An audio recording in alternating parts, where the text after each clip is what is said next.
Sorry, I'm a little bit taller than most people. I'm actually going to start you all off with a song. So this song is Change by J. Cole, and most of the song, both the song that you listened to as you were walking in and this song both resonate with me very, very much so, as they speak to not only identity but how we live in society. So just take some time listening to this song, and then we'll get to the rest of the program. But I just want to preface that there is a little bit of vulgarity in the song, but not too much. So.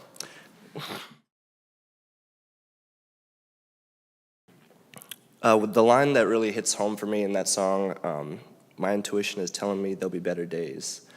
And when asked to speak in this space on authentic identities, I was initially apprehensive as a biracial man who is also atheist. I've not always had the best experience with religion. I've mostly avoided it all my life, particularly when it comes to identifying as atheist. It has been a very recent part that I outwardly project. So please bear with me. It is this that brings me to say that the thing that I've wanted most of my life is social acceptance. But we live in a world where some of my identities that I hold aren't naturally socially acceptable. So my story, and for the reason for me being here today, is to talk to how I've come to grips with this reality and finding purpose, coming to know my why, and becoming unapologetically authentic. So I'm originally from New York City, Harlem, and I rep it a lot. My mom is actually from Switzerland. She's a nice, small, petite, white woman.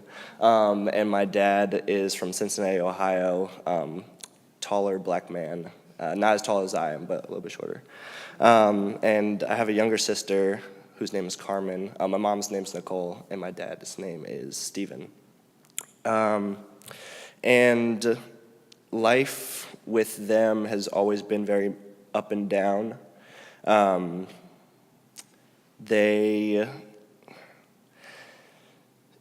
They've never been together for the longest time. They actually separated when I was 12, and that really impacted me and my sister a lot growing up.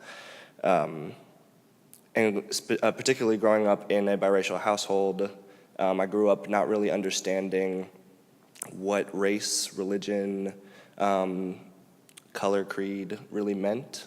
It was just natural.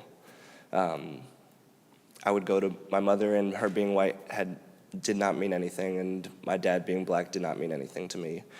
So when someone called me the N-word in the second grade, I came home and I didn't really understand what was going on. But my dad was furious, and I didn't understand why he was so mad. But I continued to sort of live in this ignorance that my mother particularly tried to protect me with. And my dad wanted me to see the world as it is, but at the time I couldn't really understand it.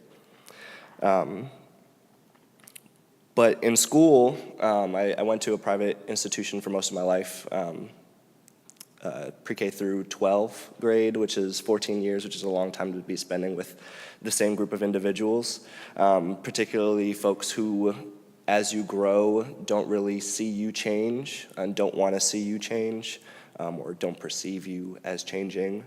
They want to see you as the same as when they met you that first time. So I couldn't really build my own identity, and sort of lived in the shadow of others' perceptions for most of my life. And the only space that I really had to be authentic at the time was with my baseball team, because that was the only thing consistently changing in my life. I played baseball for most of my life, going into high school actually, and thought I was going to play in college, and then my body had other plans for me. I broke my shoulder, and yada yada yada. Now I'm here. But that didn't stop my growth. That didn't stop where I was going. My identities continue to evolve and change with things that I learned and people that I met. Particularly in high school, I took a social justice course where I learned about the new Jim Crow, and that blew my mind. So for any of you who haven't read the book by Michelle Alexander, I suggest that you read it. It's wonderful. And it really got to help me tell my story about the world that we live in and why certain things may happen. Particularly, especially being in, having grown up in New York City, and I don't know how many of you know about stop and frisk, but that was a reality for me, especially in Harlem, growing up in the area or where the precinct with the highest concentration of police activity was, which doesn't really make any sense, but that's besides the point. But growing up, particularly talking about race, one line from the song that you were listening to when you walked in that I'm going to talk a little bit about speaks to the dichotomy of being biracial and how I really grew up. Black man screaming, trying to convince me I'm not black, so why the white man want to lynch me? Damn, my skin fair, but life's not, and I'd be lying if I said I didn't care what whites thought or black people said. Shit, maybe it's in my head. And that's how I really thought about myself until coming here and finding some community, getting involved with the Black Student Union and becoming a part of Alpha Phi Alpha Fraternity Incorporated, and finding those spaces where I could really confide in blackness and finding myself and finding identity and finding that even though I live with the dichotomy of being both white and black, I can still find solace in my blackness and in my whiteness, and not really try to care about the social acceptability of the two and how people may be confused with holding both identities. So coming to Elon, I found counseling. And I actually now suggest that most people do it because it's a great way to just think through things and think through issues, whether you need it, whether you think you need it or not, because everyone has stuff to think through. And that's actually been one of the biggest things for me, and one of the parts of my life that I actually thank who I am today for is going to counseling. So I talk about all of this to say that most of my life, now thinking about my purpose, I thought at the beginning, if you were to ask me what my purpose was, I would have told you I'm going to be a baseball player. And now I would say that my purpose in life is to educate and to be a voice for those who may not have it, or may not have the space to say what they need to the folks that need to hear it the most. So I say that to thank all of my mentors who've gotten me here, and also wanted to thank the Center for Leadership for giving me a platform to be the person I want to be. And before I get to the ending of my spiel, and the last song that you'll hear before you walk out of here, I want to go over something that someone told me about a month ago or so, how they thought of me as misguided. And I've been pondering over this sentiment for a while, thinking about why.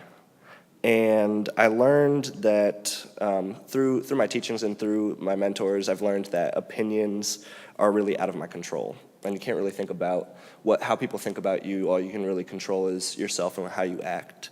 And you can't really, you can't control how people want to accept you.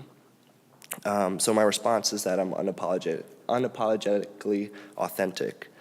So I leave you here with a promise, because I said I would. It's also written on my shirt. I've committed myself to a life of unselfishness as we live in a world that is selfish enough. We plague our spaces because we cannot hold true to our values. So this last song speaks to those broken promises. We can't change the world unless we change ourselves. We cannot be free until all people are free, and I live that as a part of my life every single day, living a life of integrity and hoping others will do the same. Thank you.